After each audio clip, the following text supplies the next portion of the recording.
Vous devez absolument sortir de la masse. Parce que être dans la masse, c'est quelque chose qui est dangereux. Je voudrais vous prendre un exemple qui évidemment pousse les choses à l'extrême, mais vous montre le danger d'être dans la masse et à quels extrêmes ça peut mener. Il y a plusieurs études qui ont été faites sur le fait que si vous vous faites agresser dans la rue, c'est-à-dire qu'il y a quelqu'un qui arrive et qui vous agresse, même dans une rue bondée, s'il commence à y avoir une personne, puis deux personnes, puis trois personnes qui passent, qui ne réagissent pas, alors que vous êtes là à côté d'eux en train de vous faire agresser, la totalité des gens va continuer à passer et va faire comme si de rien n'était parce que les 2-3 premières personnes n'ont pas agi. Il y a d'ailleurs Robert Cialdini qui en parle dans son livre Influence et il prend un cas très précis, le cas où vous faites un malaise cardiaque dans la rue. Donc imaginez, vous faites un malaise cardiaque dans la rue et c'est exactement la même chose. C'est-à-dire que si vous vous évanouissez dans la rue, vous faites un malaise cardiaque, s'il y a une première personne, une deuxième personne, une troisième personne qui passe et qui ne disent rien, vous allez mourir. Il y a des gens qui sont morts comme ça en faisant un malaise cardiaque dans la rue parce que personne n'a commencé à réagir et donc l'effet de masse s'est mis en marche et personne n'a réagi. Et ce qu'il explique, alors pour l'anecdote, si jamais un jour ça vous arrive, ce qu'il faut faire, en fait, les études ont montré que ce qu'il fallait faire très précisément, si vous sentez vraiment quelque chose, une douleur et que vous êtes en train de faire une crise cardiaque, il faut premièrement interpeller une personne précisément.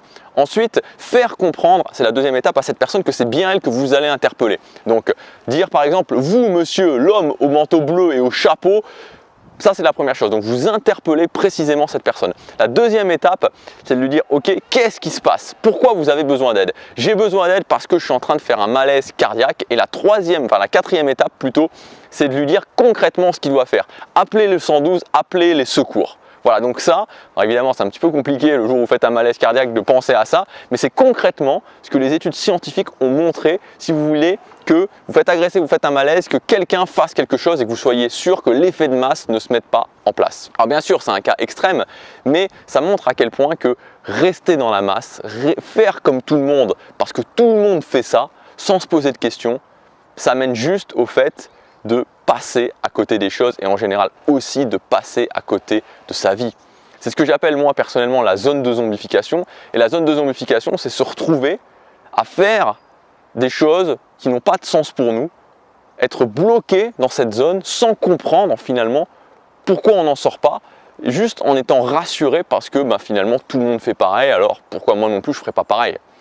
Les caractéristiques de la personne qui est dans la zone de zombification, de ce zombie moderne, c'est quoi?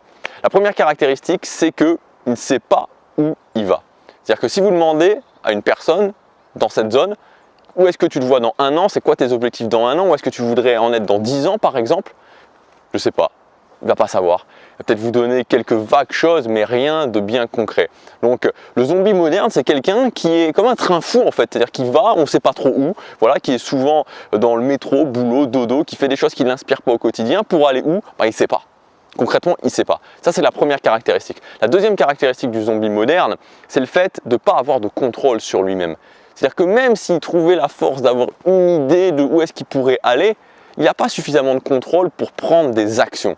C'est-à-dire qu'il n'arrive plus à prendre des actions. S'il se dit « Ok, je voudrais faire du sport », il n'y arrive plus. S'il se dit « Ok, je voudrais écrire tous les jours 1 heure pour écrire un livre », il n'y arrive plus. Il n'a plus cette capacité à avoir suffisamment de contrôle sur lui-même. Et la troisième caractéristique du zombie moderne, c'est le fait d'être absolu. Les choses sont noires, les choses sont blanches, c'est comme ça, c'est pas autrement. Et en général, et c'est surtout ça le plus important, j'ai la vérité absolue. C'est mon avis qui est la vérité absolue. C'est-à-dire que si vous commencez à dire à quelqu'un qui est dans cette zone de zombification, qui est en phase finale de transformation en mode zombie, lui dire ok, pourquoi tu ferais pas ça? Tu sais, les choses sous ton contrôle, hein. Tu peux si tu veux changer, tu as la capacité en toi de changer, tu as la capacité de gagner plus d'argent, tu as la capacité de rencontrer la personne que tu veux, tu as la capacité d'écrire ce livre que tu veux écrire depuis plus longtemps, depuis si longtemps. En général, cette personne va s'énerver, elle va vraiment s'énerver, elle va vous rejeter, elle va vraiment vous rejeter. Bien sûr, c'est une image, bien sûr, tout le monde n'en est pas à ce point-là. En tout cas, pas la majorité des gens en sont à ce point-là. On a tous quelque part un côté zombie qu'il faut travailler, mais il faut prendre vraiment garde à cet effet-là parce que sinon, on se retrouve à les jours passent, les années passent et au bout d'un moment, se réveiller en se disant « mais qu'est-ce que je fais de ma vie? Qu'est-ce que j'ai fait de ma vie ?» Et bien sûr, il n'est jamais trop tard pour agir, mais à un moment donné, quand même, il commence à être vraiment tard.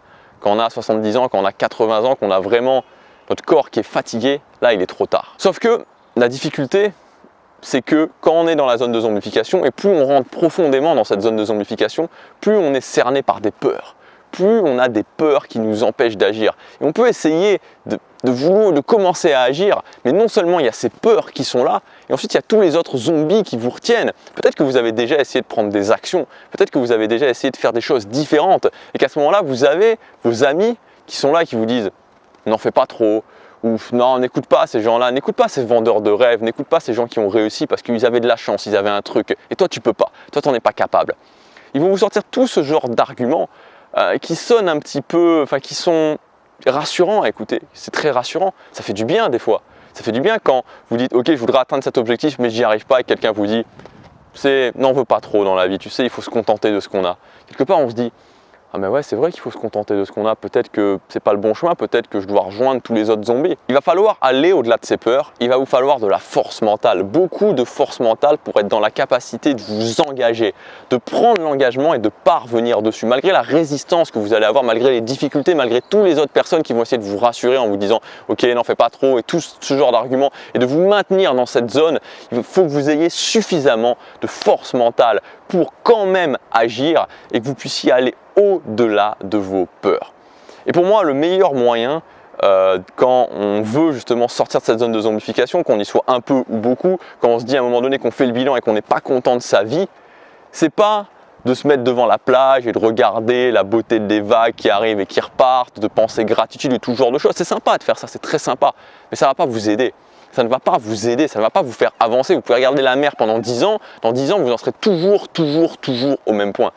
La première chose à faire, la seule chose à faire pour moi, c'est de vous fixer un objectif. Peu importe que ce ne soit pas la meilleure idée que vous ayez, de vous fixer un objectif. Un objectif, c'est quand on se fixe un objectif, c'est comme si on traçait une ligne, une direction sur le sol. Ok, on a un chemin. J'étais dans un champ où il n'y avait rien. Et je regardais tout autour de moi, il y avait de l'herbe et je ne voyais pas par où aller. Et à un moment donné, je me suis dit, ok, je m'engage vers cet objectif et je me fixe cet objectif. Et d'un coup, il y a un chemin qui arrive. On ne sait pas où il se mène ce chemin. On ne sait pas s'il va être facile, s'il va être difficile, s'il ne va pas y avoir des obstacles, s'il ne va pas y avoir des choses qui vont essayer de nous retenir. Mais au moins, on a une direction et au moins, on peut commencer à avancer. Et quand on commence à avancer et quand on commence à avoir des résultats, c'est ça, c'est par l'action vraiment que ça va nous changer en profondeur, changer notre identité et petit à petit nous permettre de sortir de cette zone de zombification, de faire cette traversée du désert parce que quand on sort de la zone de zombification, il y a des difficultés, il y a ces moments où on est seul, ces moments où on est face à l'adversité, il faut avancer et puis enfin arriver à la minorité des gens qui ont fait tout ce chemin et qui sont arrivés un petit peu, on pourrait dire, sur l'île du succès. En tout cas sur ce moment où on commence à être content de ses résultats et ça crée vraiment une roue positive. Mais la clé, elle est dans le fait de se dire ok, je m'engage et je me fixe un objectif. Je ne sais pas dans quelle situation vous êtes aujourd'hui, mais peu importe votre situation, même si vous n'êtes pas du tout content, même si vous avez l'impression que votre vie c'est la merde, même si vous avez l'impression d'avoir échoué plein de fois, fixez-vous un objectif, ça vous trace ce chemin imaginaire et commencez à vous mettre en route vers cet objectif. Vous verrez que dans 3 mois, 6 mois, 1 an, 2 ans, votre vie, elle aura complètement changé. Ne suivez pas la masse, ça peut être dangereux, ça a un côté rassurant peut-être, mais croyez-moi, au final, ça ne l'est pas du tout. Et quand on commence à se dire, ok, je perds mon temps, j'arrive pas à ce que je veux, qu'est-ce que j'ai fait de ma vie? Là, on se rend compte que c'est pas du tout rassurant. Pour ceux qui veulent aller plus loin, pour ceux qui veulent justement se fixer un objectif et l'atteindre, j'ai sorti une formation il y a 2 jours qui s'appelle Objectif automatique. Donc cette formation, c'est mon système que j'ai mis sur papier, ou plutôt en vidéo, pour vous permettre d'atteindre étape par étape vos objectifs. En fait, c'est comme une sorte de recette de cuisine que j'ai fait, mais une recette de cuisine avec des blancs, et on va remplir ces blancs ensemble. On va trouver votre objectif, je vais vous montrer comment savoir concrètement si c'est un bon objectif ou un mauvais objectif pour vous, comment bien fixer la difficulté de l'objectif, et on fera ensemble, étape par étape, ce plan d'action. On mettra en place votre système sur 1 an, c'est un système sur 1 an, on verra à chaque moment, chaque mois, chaque étape comment vous devez agir, comment vous devez ajuster en fonction de vos résultats. Donc si vous êtes prêt à passer à l'action, seulement si vous êtes prêt à passer à l'action, parce que ce n'est pas une formation où on se regarde un petit peu le nombril, où on se pose des questions, non, c'est une formation où directement on passe à l'action et directement on se met ensemble sur le chemin de l'atteinte de votre objectif principal. Pour ceux que ça intéresse, vous pouvez accéder à la vidéo en cliquant sur le lien dans la description ou sur la fiche juste ici. Moi je vous dis à demain pour la prochaine vidéo, passez à l'action chaque jour.